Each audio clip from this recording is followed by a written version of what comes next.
தென்காசி மாவட்டம் கடையம் அருகே ஆட்டோ மீது அரசு நகர பேருந்து மோதியதில் 4 பெண்கள் காயமடைந்திருக்கின்றனர். தற்போதைய செய்தியாக பார்க்கின்றோம். தென்காசி மாவட்டம் கடையம் அருகே ஆட்டோ மீது அரசு நகர பேருந்து மோதியதில் 4 பெண்கள் காயமடைந்திருக்கின்றனர்.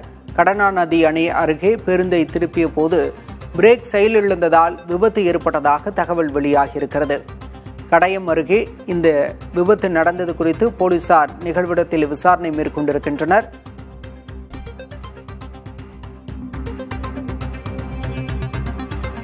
விபத்தை பார்த்த பொதுமக்களிடமும் காவல்துறையினர் விசாரணை மேற்கொண்டிருக்கின்றனர். தென்காசி மாவட்டம் கடையம் அருகே ஆட்டோ மீது அரசு பேருந்து மோதியதில் 4 பெண்கள் காயமடைந்திருக்கின்றனர்.